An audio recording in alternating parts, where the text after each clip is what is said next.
A hospital's job is to keep people from being harmed inside its walls. So when the person hired to guard patient safety found instruments going into operating rooms without being properly sterilized, she did the one thing her job demanded. She reported it. Within roughly a year, she was the one who was gone. Not the unsterilized instruments. Not the equipment that was supposed to be retired. Her. This is a true story, and it is a matter of public court record. The names here are real, drawn from a trial that ended in one of the largest verdicts of its kind in California. What follows is what a jury heard and what a jury decided. Her name is Nancy Valla. In 2018, she was hired into one of the most senior nursing roles a hospital has, the chief nurse executive at St. Mary Medical Center in Long Beach, California, a hospital operated by the large healthcare system, Dignity Health. It is a serious job for a serious career. The chief nurse executive sits at the top of the nursing structure, and crucially, a core part of that role is patient safety, making sure the hospital is a place where people get better, not worse. She took the job seriously. That, it would turn out, was the problem. Consider what a person brings to a role like that on the first day. A chief nurse executive does not arrive to coast. She arrives having spent a career climbing toward exactly this, the seat where she can finally shape how an entire hospital cares for its patients. It is the kind of job you take because you believe you can make the place better. Nancy Valla walked into St. Mary Medical Center as its top nurse, responsible for the safety of everyone who passed through its doors, with the authority and the duty to look hard at how the hospital actually ran. So she looked. And because she was doing the job properly rather than merely occupying it, she saw what a less diligent person might have let slide. Not long after she arrived, Nancy Valla started noticing things. Not rumors. Not vibes. Concrete, documentable hazards sitting in plain sight inside a working hospital. Start with the operating rooms. An operating room runs on a single, non-negotiable promise. The instruments that go into a human body are sterile. That is the floor. It is the difference between surgery and injury. A scalpel, a clamp, a retractor, anything that crosses the skin has to be free of the bacteria that cause infection. Because an infection introduced directly into a surgical site can be catastrophic. Sterilization is not a nicety. It is the whole foundation of safe surgery. And Valla found that instruments were being used that had not been properly sterilized. Picture the room where that lands. A patient on the table under anesthesia, trusting the space completely, unable to see or object to anything happening to them. A gowned team moving with practice speed, and on the tray beside them, an instrument that is supposed to be sterile and is not, about to cross the one boundary, the skin, that a body has almost no defense behind. That is not a paperwork problem. That is a direct line to a surgical infection in a person who walked in for help and had no way to know. Valla saw it, understood exactly what it was, and reported it up the chain the way her role required. She did not report it once and let it drop either. A chief nurse executive who finds that failure does not tick a box and move on. She raises it, documents it, presses for it to be fixed, because the next unsterilized tray is only a day away. Reporting a hazard like that is not a single act. It is a standing demand that the institution do better, and a standing demand is exactly the kind of thing an institution can come to resent. That was not the only thing she found. She found equipment that should have been retired and was still in use. Anesthesia machines, the devices that keep a patient safely unconscious and breathing during surgery, that were past the point the manufacturer itself had declared their end of life. Defibrillators, the machines that shock a stopped heart back into rhythm, the thing standing between a coding patient and death, also past their stated end of life, still on the floor, still expected to work when a life depended on it. There is a quiet gamble buried in that. A defibrillator is not a device you want to discover is unreliable in the one moment you need it. It is used when a heart has stopped, when there are seconds, not minutes, when a nurse or a doctor grabs it on instinct and expects it to fire. To keep such machines past the date their own makers said to stop trusting them is to bet a patient's life against the cost of a replacement, and to make that bet silently, without the patient ever knowing a wager is on the table. An end-of-life date from a manufacturer is not a suggestion. It is the maker of the machine saying, in effect, that beyond this point it can no longer vouch for the device, that parts wear, that reliability drops, that the thing may fail when it is asked to save a life. A hospital that keeps using the equipment past that line has quietly decided to accept that risk on its patients' behalf. And according to the evidence later heard at trial, when Vala pushed to replace this equipment, she ran into the same wall again and again, a reluctance to prioritize the immediate replacement of life-saving machines over the hospital's budget. The safety officer was saying the machines had to be replaced now. The answer coming back was, in effect, not yet, not at that cost. She was doing her job. Her job was becoming an expense the institution did not want to pay. Quick pause here. If you have ever dealt with someone like this, you already know the feeling in your chest right now. Dr. Ope, a comment with your version and a subscribe keeps these stories coming. All right, back to it. And then there was the parking structure. In March 2019, a homeless woman climbed the hospital's parking structure and jumped to her death. It was a tragedy on its own. A life ending in the shadow of a building whose entire purpose is to preserve life. But Vala did not treat it as a one-time horror to be grieved and filed away. She looked into it, and what she learned was that it was not the first. Years earlier, in 2013, another person had died the very same way, from the same structure. 2 deaths, the same method, the same place, years apart but linked by a physical fact about the building itself. To Vala, this was not a mystery. It was a pattern, and patterns have answers. A structure that people were using to end their lives needed a physical barrier. Fencing, netting, a higher wall, something to make the fall impossible. This is not exotic. It is a known standard safety measure. Bridges and towers and parking structures around the world install exactly these barriers for exactly this reason, because they are proven to save lives. The fix was ordinary. The only question was whether the hospital would spend on it. She urged the hospital's leadership to install a barrier. She made the case that a second death from the same spot was a warning that a third could follow, and that the means to prevent it was known and available. No barrier was ever built. Let silence is its own kind of answer. 2 people had died the same way from the same structure. The safety officer had named the hazard and named the fix, and the response was to do nothing. The parking structure stayed exactly as it was. And the pattern Vala had identified was left unbroken for whoever came next. Step back and look at the shape of what she was doing. In each case, the instruments, the equipment, the parking structure, Nancy Vala was doing exactly what a chief nurse executive is supposed to do. She was finding the ways her hospital could hurt people, and she was trying to close them. This is not a rogue employee causing trouble. This is the safety officer doing the safety job. In a healthy institution, she would have been the most valuable person in the building. Instead, the institution began to treat her as the threat, because somewhere above her, the calculation was different. Every hazard she flagged was a cost, or an embarrassment, or a liability. And rather than fix the hazards, leadership grew suspicious of the person naming them.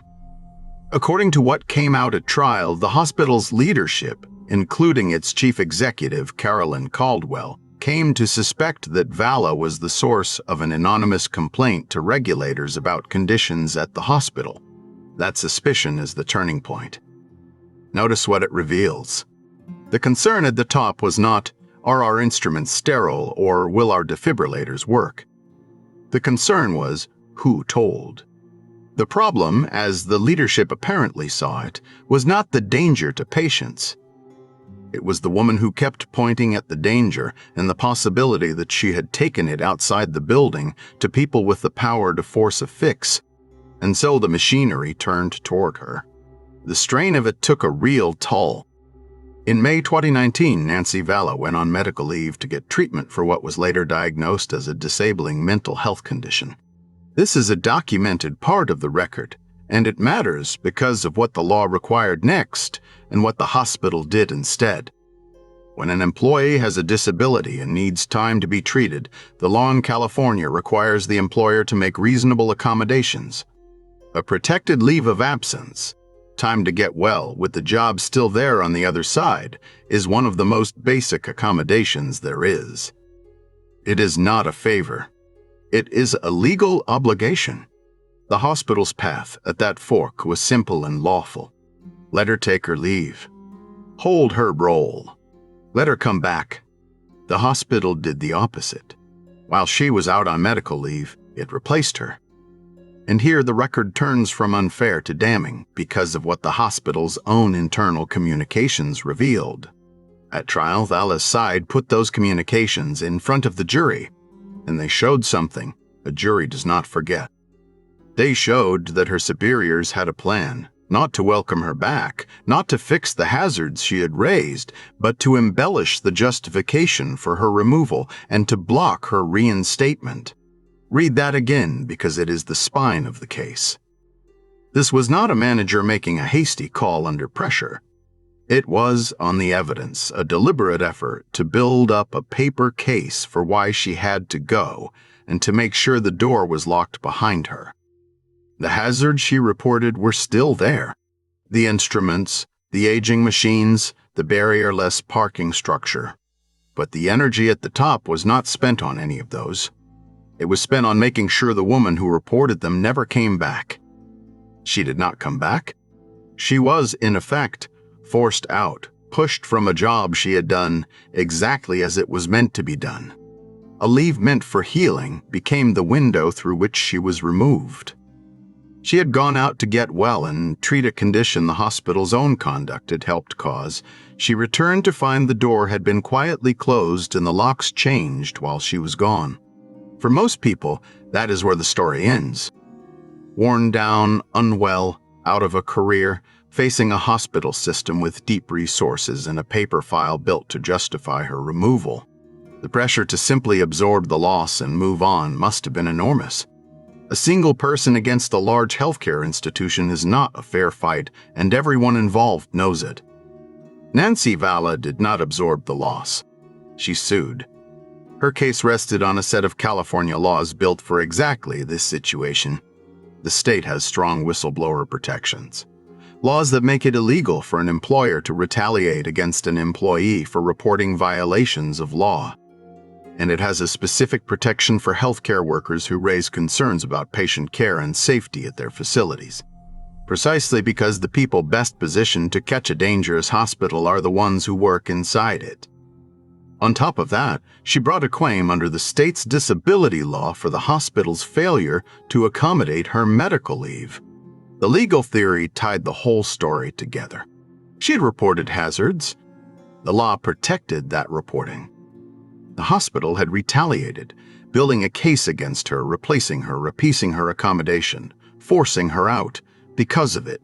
If the jury believed the evidence, every piece of the hospital's conduct became not just unfair, but unlawful.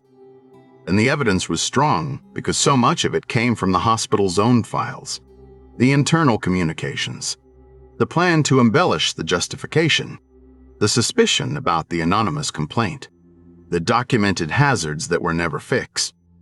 This was not a case that rested on one person's word against another's. It rested, in large part, on what the institution had written down about itself. That is the quiet drama of a trial like this. There is no surprise witness, no dramatic confession from the stand. There is a lawyer standing before a jury, holding the other side's own words. The hospital's leadership had, at various points, put their thinking into writing, the ordinary emails and messages of people running an organization. They had no reason at the time to imagine those words read aloud in a courtroom, weighed by 12 strangers deciding whether an institution had broken the law. But that is exactly where they ended up. The plan to build up a justification for removing Vala, the intent to block her return. These were not accusations Vala's side had to prove from the outside. They were, on the evidence presented, the hospital describing its own intentions in its own hand.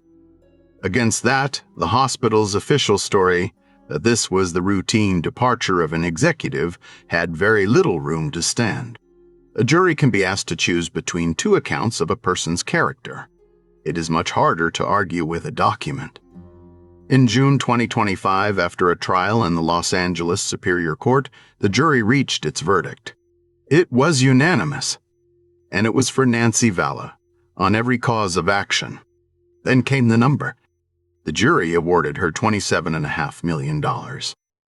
The award broke down into two parts, and the split tells you how the jury saw the case. $5 million was economic, the wages and benefits she had lost and would lose, the concrete financial hole where a senior nursing career used to be. And the remaining $22.5 million was for the human toll, the pain, the suffering, the emotional destruction of being turned on by the institution she had tried to protect. That second number is the larger one by far, and it is the jury's judgment about what this kind of retaliation actually costs a person, not in paychecks, but in the wreckage left behind.